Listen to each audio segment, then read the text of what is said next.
It's a very interesting question. To me, I think it's over. I don't want to deal with them anymore. They're scum. You know what scum is? They're scum. They're sick people. They're led by sick people.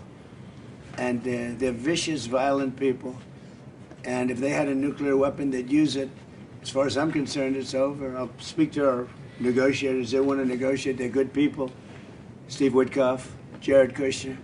But they have to come back to me. As far as I'm concerned, it's just a waste of time dealing with them. They're liars. We make a deal. And if I make a deal with him, we have a deal. And he goes out, he talks. We make a deal. Everyone's agreed. No nuclear weapon. We make a deal. They go outside, talk to the press. They say, we never even talked about it. There's something wrong with them. They're cuckoo. As far as I'm concerned, it's over. These talks won't resume after we get through the funeral proceedings. What? Does this mean that talks with Iran will not resume? I don't care. They can talk, but I think they're wasting their time. They're a bunch of lying guys. I do my whole life. That's all I do is deals. My whole life that's how I became president. I guess that's a deal too, right? But I made a lot of money. I had a lot of great success, tremendous success. Everything I did, I was successful.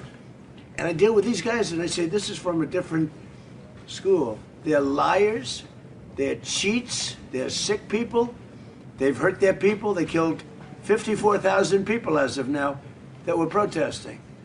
You know, when people say, how come they haven't taken over? They can't take over because they're dead.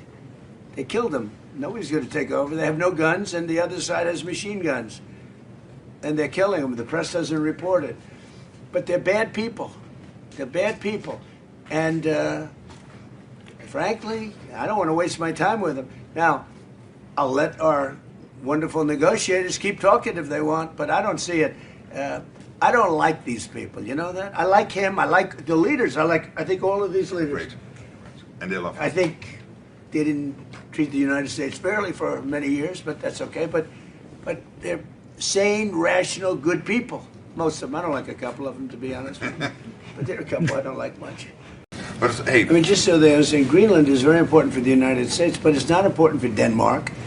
In fact, when Denmark was overrun by the Nazis in less than one day, Hitler beat them out in one day, took over. They asked us to take care of Greenland. In fact, we took Greenland, and then stupidly we gave it back. We shouldn't have given it back to them because we're the ones that need it. We need it for protection of the world, not just the United States. And it's very important. It doesn't help Denmark, but it helps us. And it's very important for us. And again, they were defeated very quickly. Denmark was beaten in one day, less than one day, by the Nazis, by Hitler. And when this happened, they immediately switched it over to us. We owned it. We had it. We were taking care of it, and then we gave it back, which is, I don't know why. I wouldn't have given the Panama Canal back either, you know, so what do I know? I certainly wouldn't have done that because China's trying to take over the Panama Canal, and that's not going to happen. So, but I just, you know, it's interesting. I'm very unhappy with NATO, and yet this man is a great leader, and he gets it. He gets it maybe better than some of the leaders.